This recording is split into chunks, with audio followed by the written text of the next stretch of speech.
Nasa series pa rin tayo ng Totoo Ba? So, sa lahat ng, sa bago, meron tayong YouTube channel. Search mo lang, LPCF Youth Live. And nasa 7th week na tayo, 7. Hanggang 9 kasi siya, 9-week series. And ang focus natin dyan is training the heart to practice the truth and teaching the mind to recognize falsehoods. So, feeling mo mabait ka, pero yung pagiging mabait mo pala, hindi pala totoong mabait. Hindi mo maintindihan, no? Pwede nating sabihin na mabait ka para makalamang ka sa ibang tao. Or nagiging magaling ka para mapanlait yung ibang tao. For example, naglalagay ka ng deodorant para masabi sa kanila na mabango ka. So, anong nangyayari? Nagiging mayabang ka. Feeling mo mabait ka, feeling mo okay ka, pero nagiging mayabang ka and at the same time, nagiging makasarili. So, di natin nakikita na yung kabaitan na pinapakita pala natin ay hindi totoo. So, ito yung ating mga topic. So, tapos na natin. Love, joy, peace, patience, kindness, goodness, and nasa faithfulness na tayo. So, 2 more to go. So, please stay tuned lang. And yung ating YouTube channel is updated. So, share and like and subscribe lang. Yan. So, saan ba nanggaling tong mga topics na to? So, nanggaling siya sa Galatians 5:22-23. Sabi ni Paul, "But the fruit of the Spirit is love, joy, peace, patience, kindness, goodness, faithfulness, gentleness, self-control. Against such things, there is no law." So, kung binilang nyo yan, siyam yan. And kung makikita nyo, basic English lang is, bakit hindi nakalagay dyan is, fruit of the Spirit are. But isa lang. Kasi sinasabi dito, na once na meron kang hindi ginawa dyan, yung fruit ng Spirit sa'yo, or Spirit, ibig sabihin yan, yun yung nag-guide sa'yo, na nanggagaling sa Panginoon, pinaka-basic. So, once na, for example, nagmamahal ka, pero wala kang joy, lagi kang nakabusangot, depressed ka, there's no love. Kasi, in the first place, kaya ka malungkot, kasi napipil mo yung lack nung pagmamahal na dapat nararamdaman mo, acceptance na dapat nararamdaman mo. So, isa man dyan mawala, hindi na totoong love yung nararamdaman mo, hindi na totoong joy, hindi na totoong peace. Kung pili mo matiisin ka, hindi rin totoong patience yun. Kasi in the first place, hindi ka nagmamahal. So, para maintindihan natin, may example naman ako dyan. So, kapag tinignan nyo yung addition, di ba? 1 plus 1 plus 1 plus 1 plus 1 plus 1 equals 9. Kaya kapag tinignan nyo to, 9 yan eh. Ba't kaya bumabaliktad yun? Pero ganun talaga, 9. So, may mawala man dyang isa, okay ka pa sa 8. Pero hindi yun yung ibig sabihin nung sinabi ni Paul dito. Kasi is lang yan. Dapat iisa lang yan. Yung siyam na yan. So, paano natin siya makikita? Ganito natin siya titignan. Multiplication. 1 times 1 times 1 times 1 times 1 equals 1. So, ibig sabihin, yung love, joy, peace, hindi pwedeng may mawala doon. Kasi kapag may nawalang isa, kung hindi ka patient, may 0 na nakalagay, 0 na agad. Kumbaga, 0 ka na sa love, 0 ka na sa joy, hindi totoo yun. Lahat ng kabaitan na pinapakita mo sa tao, kasi magagalitin ka. Kung magagalitin ka, hindi mo nararanasan or naipapakita yung totoong pagmamahal, which is yun yung pinakauna. The fruit of the Spirit is love. So, yan, foundational lang. 0. Yan. So, kaya kung isa man sa characteristics ng fruit of the Spirit ay mawala, hindi talaga tayo nagmamahal. Or, hindi talaga fruit ng Spirit yon. Sariling sikap mo lang yun, doy. So, ganon. Okay. So, but it doesn't mean na mawawala sa'yo yung Spirit, ang Spirit. Of course, kasama mo pa rin si Lord. Kung magagalitin ka, kung nagiging impatient ka, magdali ka mainis, huwag ka mag-alala na kasama mo pa rin si Lord. Hindi ko sinasabi na hindi ka na galit na sa'yo si Lord or anything kung may nagawa kang mali. Pero, dahil kasama mo si Lord, just ask lang sa Kanya. Maghingi ka, mag-pray ka. Lord, bigyan mo ko ng patient dito sa taong to. Gigigil talaga ako dyan. And ibibigay niya ang need mo. Ibibigay niya. And then also, syempre, di ba kapag ang nanay mo kinukulit mo, or yung tatay mo kinukulit, paimbente. Hanggang sa marindi siya, ibibigay niya talaga yun sa'yo. And ganun din sa Panginoon. Kaya, kung may nais ka na mabago sa sarili mo, idalangin mo lang sa Panginoon. Paulit-ulit. And may sasagot siya. It's either yes or no. Or, mag-antay ka. Di ba? Okay. Napindot ko yun. Okay. So, ikaw ba ay tapat?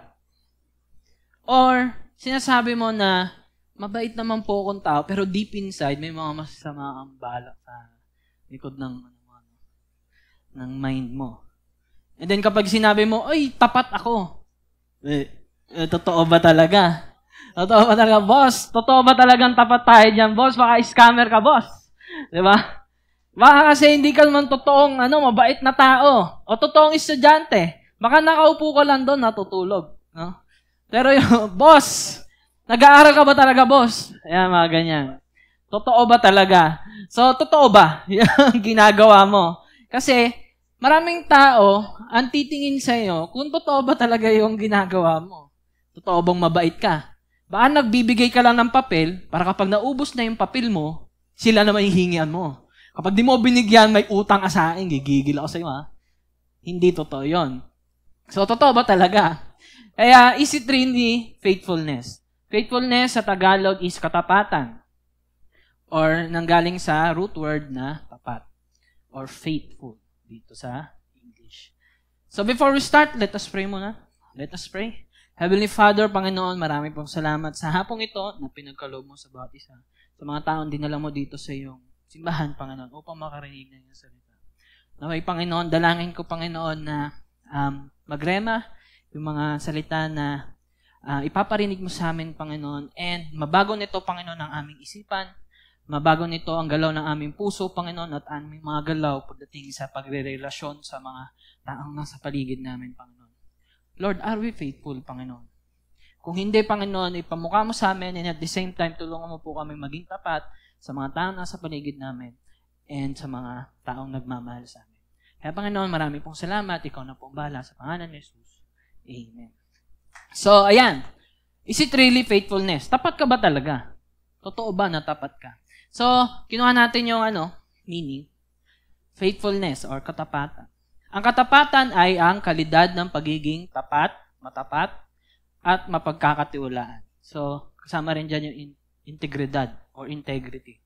So, insertion na lang kasi na-English ko na. And then, pagsunod sa mga pangako at prinsipyo. So, nangangako ka ba? O may prinsipyo ka ba sa buhay na ito ang gagawin mo, ano man mangyari? Next, pagiging totoo sa sarili at sa iba. Totoo ka ba sa sarili mo o laging meron kang tinatago? Nagbabangs ka para matago yung nunal mo? Or meron ka bang hindi pinapakita sa ibang tao? Sa bahay, tahimik ka. Pagdating sa school, nagwawala ka. Diba? May ganon. So, totoo ka ba? Totoo ba yung pinapakita mo? Another one, pagpapakita ng pagiging maaasahan sa lahat ng aspeto ng buhay. Or lagi mong sinasabi sa sarili mo na, hindi ko kaya yan. Or, kaya ko yan! Pero pagdating doon, hindi pala. No? Pagdating na doon sa paggawa, hindi mo nagagawa. Nagmamalaki ka lang. Another one, pagkakaroon ng integridad at pag-iwas sa panlilinlang o pagsisinungaling. Sinasabi mo sa nanay mo, Ma, nag-aaral ako mabuti. Tapos, pagbigay na ng card, di mo may pakita. Diba? Bigla kang nawawala sa bahay. Tapos, present pagbaon, diba? Yan yung malupit. Tapos, nagsisinungaling pa. So, sa madaling salita, ang kabaliktaran ng faithfulness o katapatan ay panloloko. Or nanloloko ka. Or niloloko mo yung sarili mo. Or ibang tao. O nangi-scam ka. And pagiging tapat sa iyong partner. Kapag sinabi mo yung faithfulness, lagi yan napupunta doon sa usapang mag-asawa. Pero hindi lang yan basta sa mag-asawa, kundi sa kaibigan din. Nanghiram ka ng lapis or ballpen. Di mo binalik. Yun ang malupit. Or sa pamilya, sa lahat ng oras. So, nagiging tapat ka ba? Nagiging tapat ka ba sa sinasabi mo? Or ginagawa mo ba yung sinasabi mo? Or yung pinagmamalaki mo ba sa ibang tao, ginagawa mo ba talaga? So, yun yung katapatan. Ngayon, pupunta tayo ngayon sa mga examples. Baka hindi kayo makarelate. So, medyo marami to. And makikita natin yung sarili natin dyan. So, faithfulness. Samples. Yan. Katapatan sa mga pinagkasunduan. So, ito yung mga i-example ko. Ano lang yan. Katapatan sa mga nagtitiwala sa iyo. O, sino na dito yung mga naging leader. Diba? Or katapatan sa asawa. Pagmamadali o panloloko. Maingat sa pagsasalita. Sino yung laging nagjo-joke dito? Laging nangangako. Katapatan sa kung ano ang dapat.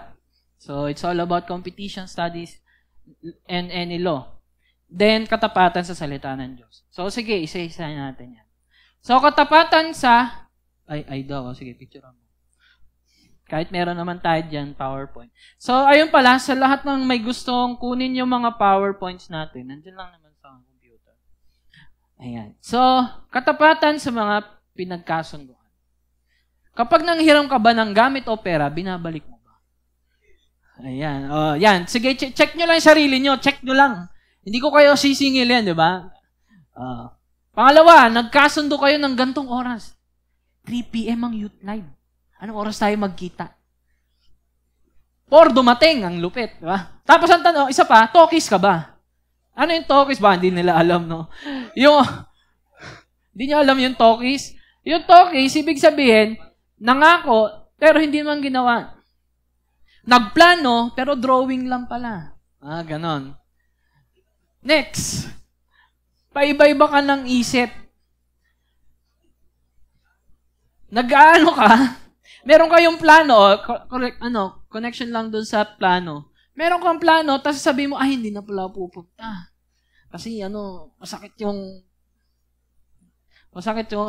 aking paa, natapilok kasi. Hindi naman. Pero may ganon. Tsaka, lastly is, pala desisyon. Bigla ka nagdi-decide para sa ibang tao. Hindi ka nagiging tapat para sa kanila kasi nadugulat sila sa'yo. Ayan. So, tapat ka ba sa mga taong nasa paligid mo? Dito pa lang, minsan, nakakala natin, yung mga ganto, okay lang. Okay lang malate. Okay lang yun sa mga taong nag-iintay. Pinag-intay nila ako. Nag-intayin ko rin sila. Nag-drawing sila, do-drawingan ko rin sila, di ba? Paiba-iba kayo ng isip, sige ako rin. Di ba? Akala natin okay lang yun kasi natutuwa yung ibang tao. Yung iba, nagkakatuwaan pa kayo, bad trip yung isa. Bad trip. Mga ganun pa kayo. Next. Katapatan sa mga nagtitiwala sa'yo. Ito, hindi lang basta tao. Pero as a leader, nang-i-scam ka ba? O naloloko ka ba? O prankster ka ba? Boss! Nang-i-scam ka na naman, boss. Baka malugi na naman tayo dyan. Another one is sa kainan. Ikaw yung may pinakamalaking chicken. Ikaw yung nauuna. Ikaw na yung leader. Ikaw pa yung nauuna sa malaking chicken. Next na. Sa business, sa mga gusto mag-business. Tapat ka ba sa mga binebenta mo? Ayan. Yung tubo mo sobrang laki. Tapos kapag tumawad si kuya, tawaran mo naman. Okay pa. Pasok pa. Laki ng tubo ko eh. Diba? May ganun ka eh. Boss! Next, sa school, tapat ka ba sa pag-check ng answers? Siyempre, nagtropa mo, no? Tulungan kayo. Yung C, gawin mong B. Sige, check yan! Patay na. Pasado ka talaga dyan. Masaya kayong dalawa. Pero tama ba yung ginagawa? No? Kala natin okay lang to, no? Pero hindi. Next. Nangongopya ka ba? Hindi pag-check. Nangongopya ka pala. Nagmamayabang ka pa sa mga klase. Pataasan ng score. Tapos gaganong-ganong ka. Naku po. Next. Sa bahay. Nagsasabi ka ba bago manghiram? Sa kapatid mo or sa magulang mo? Kung wala kang kapatid, pasensya na. Pero nagsasabi ka ba? sinuot yung sapatos mo, no? Tapos pag suot mo, uy, ba't may putik? Di ko pa ito nasusuot, ha? Kakabili lang ito. Ayan. So, kala natin okay lang yan, no? Kunyari sa magkapatid, tulugan ko lang yan, bukas, bati na kami. Yun yung mahirap. Kala natin okay yon. Pero, ang ginagawa natin doon, nagtatanim tayo ng sama ng loob dun sa tao. Hanggang sa sumabog sila. No? Next. Katapatan sa asawa. Next. Ayan.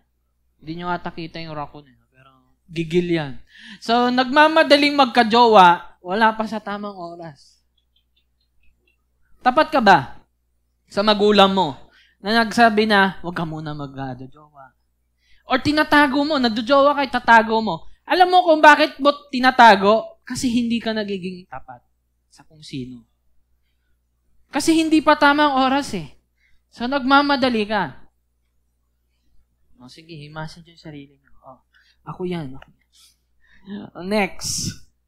Di seryoso, nagka-jowa. Hindi nga lang seryoso.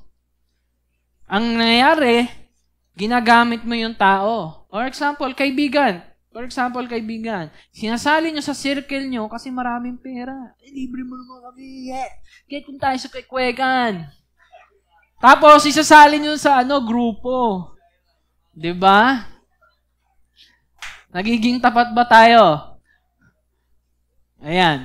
Next. Ito, medyo seryoso tayo. Sex before marriage and porn. Dito, niloloko mo na yung future spouse mo. Kasi, hindi ka nagiging tapat sa kanya dahil yung sex na yun is for marriage and yung porn is sinisira mo yung isipan mo hanggang sa masisira nito yung pamilya mo or yung magiging relasyon mo sa asawa mo. So, be mindful of that. Kung di porket wala pa tayong asawa, at this very moment, pinapractice natin yung pagiging tapat sa ibibigay ni Lord sa atin once na inaalagaan natin yung ating mga sarili. No? And para sa magkakasawa, sex outside marriage or kabit, niloloko mo ang present spouse mo. So, matik naman yan. Alam niyo naman na yan. So, tapat ba tayo dyan? Tapat ba tayo sa magulang natin? Minsan ayaw natin mag-share sa kanila kasi baka magalit. Pero, bilang magulang, kailangan nilang malaman. No? Next, maingat sa pagsasalita. Ayan. About sa kwentong barbero. Nagkukwento ng di totoo at hinahayaang maniwala yung tao. Sinasabi mo, uy, meron akong kwento. Yan. Tapos, napapaniwala mo yung tao. Tapos, kapag ginawa niya ng isang bagay, matatawa ka na lang kasi naniwala siya sa sinabi mo. So, maging maingat tayo sa ating mga salita. Another one, mahilig magsinungaling. Sa dulo, magsasabi ng joke lang para ligtas. Nagsinungaling ka, Brad. Tapos, sinabi mo sa dulo, joke lang. Tingin mo, okay yun? It's not okay. Okay? Maging maingat sa pangako at hindi nagsusumpa. Ano ibig sabihin ko sa nagsusumpa? Yung pex man, mamatay man. Nagsusumpa ka para ma-assure mo na maniwala siya, yung isang tao, maniwala, kaya ka nagsusumpa. Mamatay man si ganyan-ganyan. Pangako, hindi kita iiwan. Yes. Abutin ko ang between. Natatouch ka doon, pero hindi naman talaga legit yun. Diba? Ba't ba natin pinapatulan yung ganon? So, maging maingat tayo sa mga humor natin. And sa ating mga promises sa mga ibang tao. Kung mangako ka, make sure na alam mo na magagawa mo. Kasi, kapag nangako ka or nagsabi ka, aasa yung tao. And masasaktan. Gusto mo bang maging mapanakit? Next, katapatan sa kung ano ang dapat. Ano ba yung mga dapat? Tapat sa laro, hindi ka mandaraya. Sino dito yung naniniko sa basketball?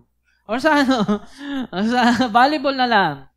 Diba? Sa parating nating mga games pa. Or sa nung nag-basketball. Sino dito yung naniko?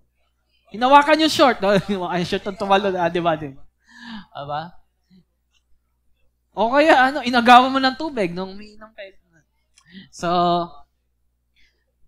di naman maiwasan yung aksidente. So, always say sorry. Pero kapag sinasadya mo, maging tapat naman tayo. Next, nag-aaral ka ba at nagtatrabaho ng mabuti? Dapat dun sa pag-aaral natin, walang kopya, walang pandaraya, walang pangungopya ng assignment. Yun. So, sa trabaho, nagtatrabaho ka ba ng 8 hours? O baka 6 hours lang? Pero sa mga magtatrabaho pa lang, nagiging tapat ba tayo dun sa maliit na bagay? Kasi, siguro nga, yung alak, hindi agad umiepekto sa'yo, pero unti-unti kanyang sisirain kung inaaraw-araw mo. Ganon din sa paninigarilyo. Ganon din sa pagiging hindi tapat. Sinisira mo unti-unti yung tiwala ng tao sa'yo at yung sarili mo. Okay? Next, sumusunod sa batas. Tumatawid ka ba sa tamang tawiran? Diba? Maliit na bagay lang yan. Pero, malaki ang epekto niya once na may mangyari masama. Another one, sumusunod ka ba sa kung ano yung tama para sa iba? For example, nagtatapon ka ba ng basura? Sa tama, sa biodegradable, sa non-biodegradable, sa recycle. Tama ba yung tinatapunan mo? Or kapag walang basurahan, saan mo nilalagay? Sa bag. So, sa bulsa. Tapos, nilaban ng nanay mo, pag suot mo, nandun pa din. Hindi natapon. Hindi natapon, no? Okay. Tapos, or, ito pa, binabalik mo ba yung sobra? Kapag sinukli ka. Kapag may nagsukli sa'yo. O kaya kapag may nag-abot ng bayad sa jeep, no? Bayad po. Pagkuha mo, binulsa mo. Hindi mo inabot sa driver. Wag ganon. Or nagbabayad ka ba sa jeep ng pamasahe? So, nagsasabi ka ba palagi ng totoo? Ayan. Tsaka i-observe nyo rin yung mga jokes natin. Akala natin okay lang yan, pero nagsisinungaling ka na pala. Diba? So, be mindful of that. Maraming joke na hindi nakakapanakit ng tao. Talagang pure lang. So, huwag tayo pumunta doon sa part na yun. Okay. Next. Katapatan sa salita ng Diyos. Isa lang naman to. Sinusunod ang nais ng Diyos. Hina-highlight na talaga. Highlight ko yan, Lord. Sige, susundin kita. Ang tanong, mag-highlight ka ba kung hindi ka nagbabasa? Wala ka ma-highlight. I-highlight mo lang yung sarili mo. I-highlight mo lang yung mga kalungkutan mo sa buhay. Alam mo, puro ka lang iyak pero hindi ka nagbabasa.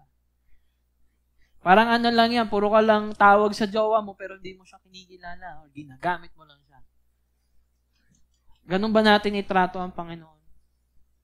Hindi ko naman inaano ko yung lahat. So, pati rin naman ako, tapol dito. Minsan, hindi ko, Lord, puro na lang ako hingi. Puro na lang ako sorry. Pero nagagawa ko ba yung gusto mo? Nagiging tapat ba ako dun sa dapat kong gawin? No? Natutulog ba ako ng maaga? Di ko sinasabing huwag kayong magpuyat. Pero, yung patuloy na pagpupuyat, nakakasira ng katawan. At ang katawan na to, bigay ng Panginoon sa atin. Kaya bibili akong sapatos, pang-jogging. Healthy living. Let's go, bossing. So, ayan. Yan lang naman yung mga examples. So, ang problema is, huwag tayong maging manhead sa malit na bagay. Yung joke, akala natin malit na bagay lang yun.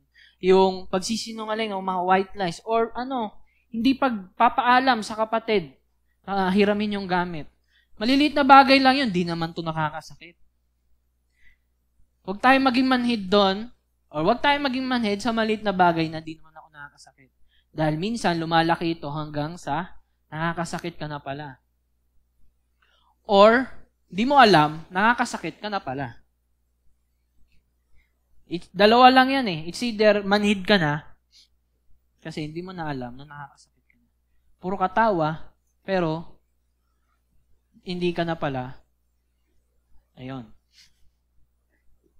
Gets nyo? Next. So, ang bottom line yan is, lagi natin pinapakita dito sa preaching is, we are selfish person. Selfish person. Bakit?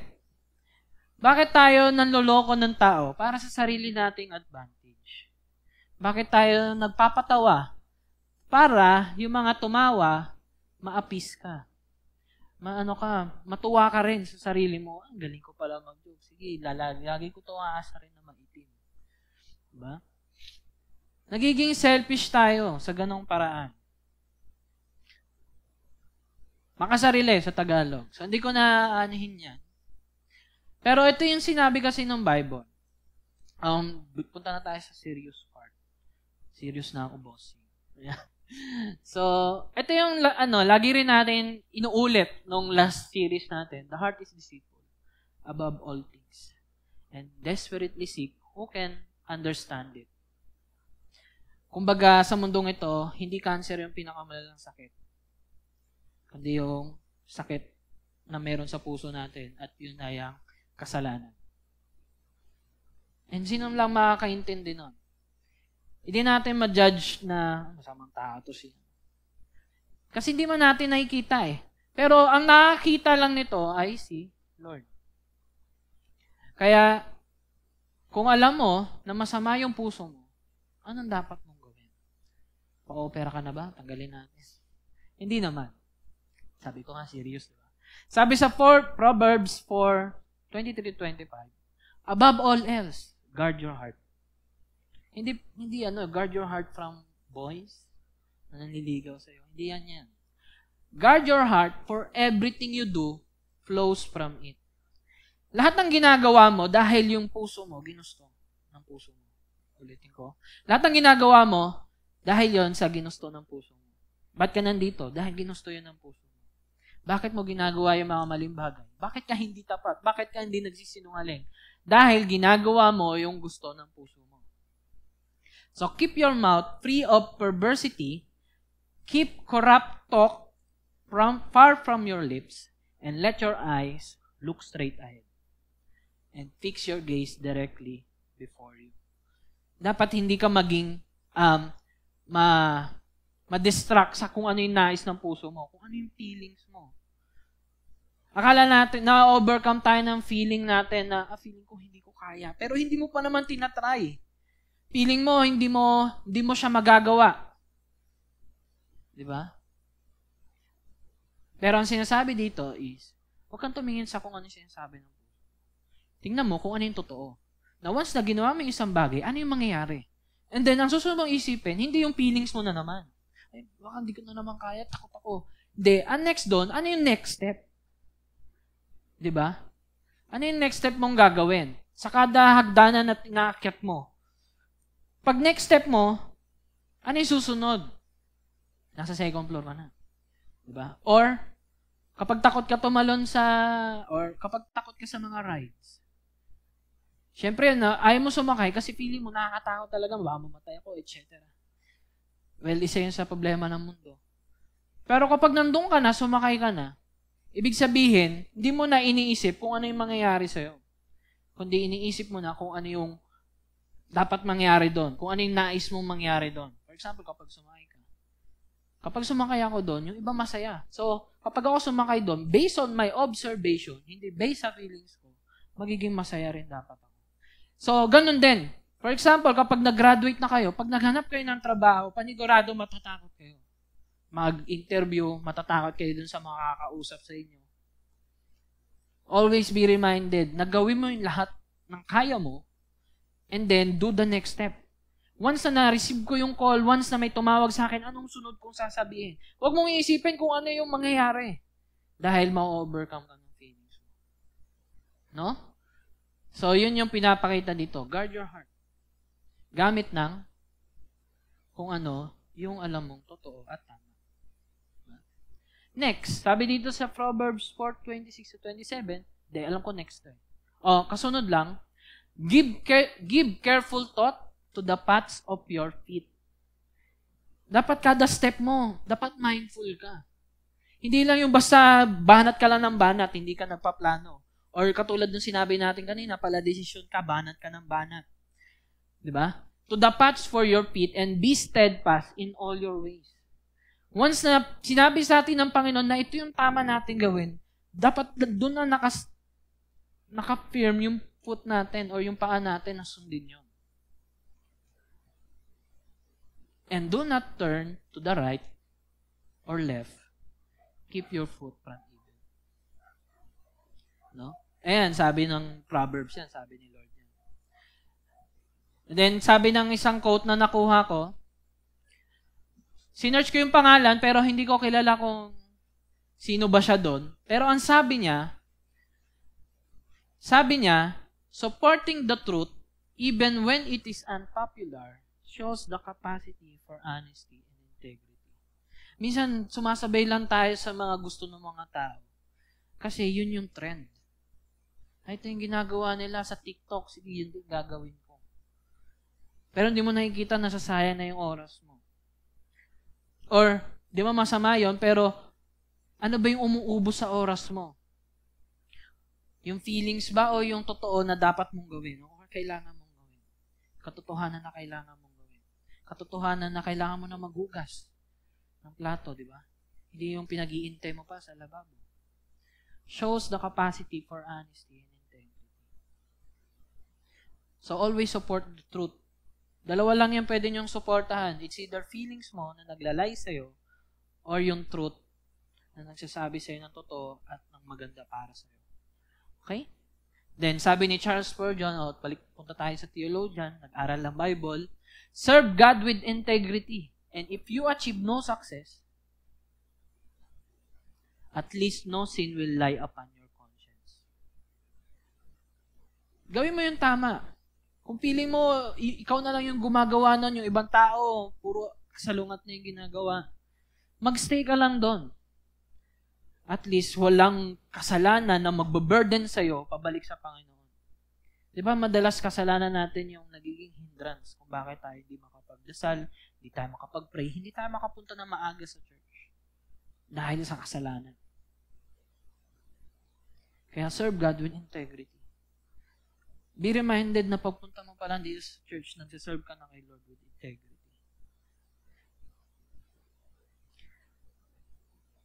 And the masakit pa doon is, there are people na hindi tapat sa atin. May mga tao nang loloko rin sa atin. And some of us, wala tayong magawa. And then, malungkot kapag naloloko. And ang malala pa doon, gusto nating gumante o gumaya sa kanila. Sila, hindi sila tapat sa oras. Kaya ako rin nalilate din ako. Sila, lagi silang nangungopya. So, mangungopya rin ako. Gumagaya tayo sa trend. Nanloloko sila, nanloloko ka na rin. And anong mangyayari sa mundo natin? O sa ganong paraan? Yun yung sinusunod natin. Nagiging malungkot. No? And masasabi natin sa buhay natin, ang unfair ng buhay. Bakit yung masasamang tao pa yung yumayaman? Bakit yung mas maraming time kay Lord, hindi yumayaman? Bakit yung mga maraming oras sa mga bagay-bagay, sa mga makumundong bagay, mas angat sila sa buhay? Ba't ako hindi?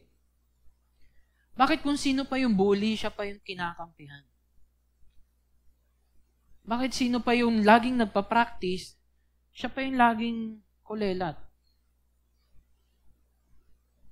At ang unfair ng buhay. Marami tayong nasasabi sa atin ganun. And truly, we are in a fallen world. Makasalanan tayo, may bagyo, may sakuna, may mga manloloko na politiko, mga nanlalamang na mga pulis, mga krimen sa daan, mga hindi maaasahang tao. Miski yung pinakamalapit sa atin, naloloko pa tayo. We are in a fallen world. Hirap tayo sa buhay, naloloko tayo ng ibang tao, at mismong tayo hindi pa tapat sa ibang tao. Sa mupas, nagrereklamo. Rereklamo tayo pero di natin nakikita yung sarili rin pala natin, hindi rin tapat sa ibang tao. And ang malupit pa doon, naglolokohan tayo para maging masaya. Bakit ka nagpapanggap na okay? Para mapakita sa tao na masaya ka. Para mapakita sa ibang tao na okay ka. Bakit tayo nang loloko ng tao? Para maging masaya tayo at yung mga mahal natin sa buhay. At yung saya na yon, sobrang ikli lang, kaya ang tendency mo, lagi mo siyang ulitin para humaba pa yung pagiging masaya mo. Uulitin mo siya ng uulitin hanggang sa mamanhid na yung puso natin para lang maging masaya. Kahit patama yan o mali, kahit puro mali pa yan, gagawin ko to para lang maging masaya. And yes, we are in a fallen world. Gagawa tayo ng masama para lang maging masaya. How fallen, diba? And we are all unfaithful. Hindi ka tapat, hindi ako tapat. Lahat tayo hindi tapat sa ating mga ginagawa. And that's the reality na dapat nating tingnan. Or i-observe sa sarili natin. Minsan nakala natin okay tayo, pero nagpapanggap lang pala tayo. Sa sobrang tagal mo, nagpapanggap, akala mo, yun na yung reality ng buhay mo. Kaya let's observe ourselves. And pumunta sa point na to na we are all unfaithful and we are all sinners. Lahat tayo makasalanan. Lahat tayo taob sa Panginoon. Pero, ito yung what if somewhere are unfaithful? Does their faithlessness nullify the faithfulness of God? Sabi ni Paul, by no means. Let God be true, though everyone were a liar. This is the good news, na lahat tayo taob sa presensya ng Panginoon. Lahat tayo masama sa paningin niya. Lahat tayo sinungaling sa harapan niya. Lahat tayo sinungaling sa harap ng mga tao, sa mga tao mahal natin. And we are, tayo nagpapanggap na okay. Pero si Lord hindi niya ginawa yon. And naging tapat siya sa atin. Naging tapat si Lord sa akin. Paano siya naging matapat? So, makinig kayo and I will tell you. Sabi dito, unfair ang mundo, magulo at naglulukan tayo. Pero hindi ibig sabihin nito na hindi tutuparin ni Lord ang pangako niya na pasahin niya tayo. Di ba? Lagi natin pinapractice na pasahin yung sarili natin. Nagpapanggap tayo, naglolokohan tayo, nagsisinungaling tayo para maging masaya lang tayo. At inuulit-ulit natin yon para mapahaba pa yung kasiyahan na yon. Because we know na temporary lang yon. But God, nangako siya sa'yo. Nangako siya sa'yo at sinabi niya yun sa Bible. And this is God's promise to you. Sabi niya kay Abraham, out of nowhere, kinausap niya si Abraham, Abraham, I will make you a great nation. And I will bless you and make your name great. And you will be a blessing. So, ang unang step, gumawa si Lord ng tao na magiging channel ng blessing. Anong ibig sabihin ng bless? Kapag bless ka, masaya ka. Dito nanggagaling yung kasayahan ng tao sa blessing. Kaya, meron siyang tinuunan ng pagbubuhusan ng blessing. And then sabi niya, I will bless those who bless you. And in him who dishonors you, I will curse him. And in you, all the families of the earth shall be blessed. Ito yung pangako ng Lord. Na lahat ng pamilya, hindi lang ikaw, pamilya, will be blessed. Out of nowhere, God promised kay Abraham na lahat ng pamilya ay magiging blessed. In short, masaya. Gusto niya maging masaya tayo. Imagine, there's a God na sa magulong mundo na to, nag-o-observe sa ating lahat and nais niya maging masaya ka. Because we are trying hard here. We are trying hard. Nag-aaral tayo, mapasaya lang yung magulang natin. Nag-aaral tayo para mapasaya yung sarili natin. Nagtatrabaho tayo para hindi maging malungkot yung mga tao na sa paligid natin. And ginagawa natin lahat to para lang maging masaya.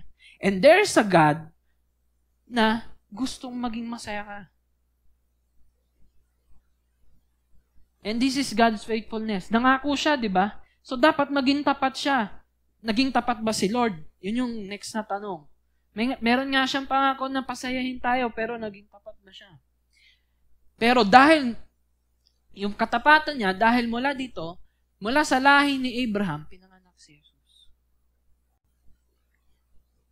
Kung hindi nyo nagigets kung bakit dumating si Jesus dahil tayo lahat ay puro malulungkot na tao. And sa Kanya lang magmumula, sa Diyos lang magmumula ang kasiyahan na hinahanap natin that will last forever. Yung ginagawa natin, maliliit na kasiyahan lang yan kasi temporary lang. Pero ang offer ng Panginoon is maging masaya tayo forever. At hindi lang itong tayo lang, kundi buong mundo. At habang nanloloko tayo at nagsisinungaling sa bawat isa at nagpapanggap, Christ died for us. Ba't namatay si Jesus? Ang lungkot naman nun. Yung magbibigay sa akin ng kasiyahan, namatay. And sabi dito, but God shows His love for us in that while we were still sinners, Christ died for us. Dahil sa mga pagpapanggap natin, sa mga kasalanan natin, kailangan merong magbayad nun. Kailangan merong isang tao na maging malungkot para lahat ng maniniwala sa Kanya maging masaya. And that is Jesus Christ. Imbis na isumpa tayo ng Diyos, at mamatay tayo sa kinaupuan natin, sa kinatatayuan natin, nakuha natin yung eternal life dahil kay Jesus. Lahat tayo papunta sa forever na kalungkutan, which is hell. Pero dahil kay Jesus, siya yung sumalunod para sa atin. Siya yung naging malungkot para lang maging masaya. Paano tayo magiging masaya? He gave us eternal life through His love. Sabi dito, famous verse, for God so loved the world that He gave His only Son, that whoever believes in Him should not perish, but have eternal life. Imagine, yung kasiyahan na mararanasan mo, hindi temporary, kundi will last forever. Siya yung magpapasaya sa'yo. Siya yung mag-maintain. Hindi na tayo. Dahil ginawa na ni Jesus ang lahat para sa atin. And, ibig sabihin ng blessed is eternal life. So, when you receive this eternal life, habang buhay na pagkabuhay, habang buhay tayo magiging masaya. Dahil si Lord ang nagbibigay nun. Habang buhay tayo magiging masaya. Dahil si Lord ang magbibigay nun. Hindi tayo. Yung kaya natin, konti lang. Pero si Lord, infinite. Infinite yung kaya niyang ibigay na kasiyahan sa ating lahat. And this is the testimony that God gave us eternal life, and this life is in His Son. Whoever has the Son has life. Whoever does not have the Son of God does not have life. Di ba kapag namamatayan tayo, malungkot? Pero dahil sa buhay na binigay ni Jesus, lahat ay magiging masaya. Kaya don't wish na mamatay ka para lang makatakas sa mapait na mundo na to, sa masakit na nararanasan mo ngayon. Dahil yung buhay, binigay yan ng Panginoon para maging masaya tayo. Pero in the first place, tayo yung sumira. But God will restore it. Aayusin niya ulit yung sinira natin. And it will be better para sa ating lahat. And always remember, if we are faithless, kung hindi ka tapat, always be reminded that He remains faithful sa lahat ng sinabi niya sa iyo. For He cannot deny Himself. And this is my last verse. For the love of money is the root of all kinds of evil. Pera hinahabol natin para maging masaya. Sabi dito, diyan ang gagaling yung kasamaan. And some people craving money have wandered from the true faith. So kapag hinabol mo yung pera, hinabol mo yung kung ano yung evil, malalayo ka sa kung ano yung binibigay ng Diyos sa kasiyahan. Sabi dito, and pierce themselves with many sorrows. Ano yung ibig sabihin nito? Habol ka ng habol sa pera, napapagod ka. And paulit-ulit lang yung cycle. Kailangan mo ng pera para mabili ito. Pag may gusto ka pa, paulit-ulit yung cycle. And ang ginagawa lang natin, parang nagtatarak tayo ng kutsilo sa sarili natin or mapako na magpapahirap sa atin along the way. Yes, ang pangarap mo magkaroon ng maraming business. Pero yung business na yun, hindi yung madali dahil i-maintain mo pa yun. Tapos, hindi ka magkakaroon ng focus sa Panginoon kasi kailangan mong focusan yun. Kailangan mong mag-aral, kailangan mong mag-top. And then, ang kabayaran nun, hindi ka makakapag-focus sa Word or sa Panginoon dahil may hinahabol ka at yun yung laging magbibigay sa'yo ng kahirapan. Kasi, lahat ng bagay nandito sa mundong ito will fade. Pero si Lord hindi. Sa lahat ng ginagawa natin, lahat ng kinukuha natin or nahawakan, lahat yun magpapalia. Pera lang si Lord. And sabi dito, but you, Timothy, sumunod na verse, are a man of God. Pero palitan natin. Lagay natin yung pangalan mo. Basahin natin, tapos sabihin mo yung pangalan mo. Game 1, 2, 3. But you, sabihin mo yung pangalan mo. The next are a man of God, Sora, from all these evil things, pursue righteousness and godliness, along with faith, love, perseverance, and gentleness. Next. fight The good fight for the true faith. Hold tightly to the eternal life which God has called you, which you have declared so well before many witnesses. Fight the good fight for the true faith.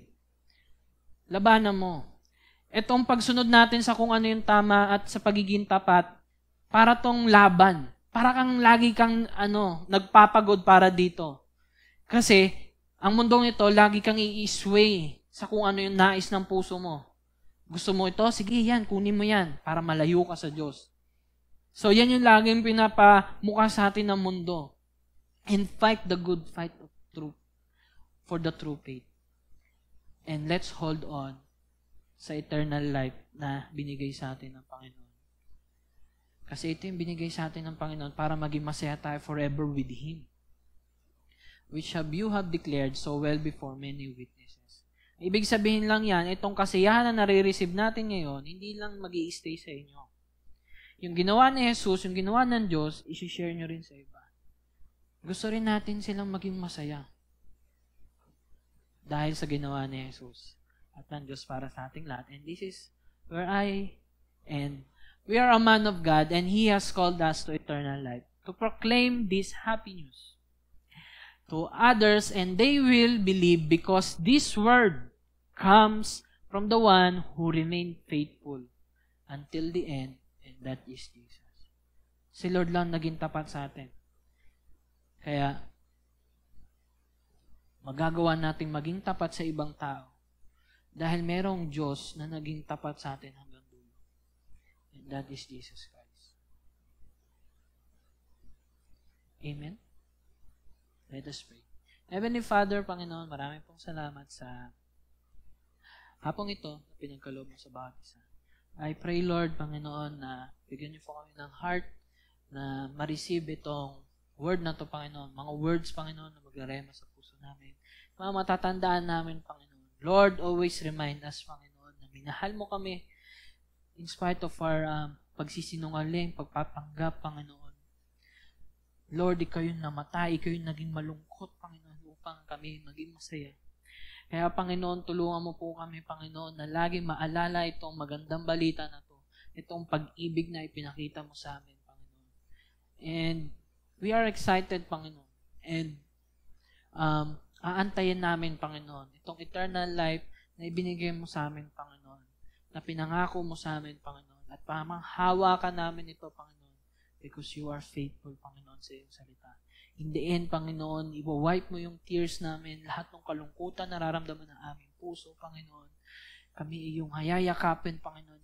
In the end, Panginoon, Magsasama-sama tayo, Panginoon, na may kasiyahan at pagpupuri, Panginoon, dahil sa lahat ng iyong ginawa para sa amin, Panginoon. Lord, remind us, Panginoon, of who you are at kung anong ginawa mo para sa amin. And continue to guide us, Panginoon, with your Spirit. And thank you, Lord, for all you have done. In Jesus' mighty name, amen.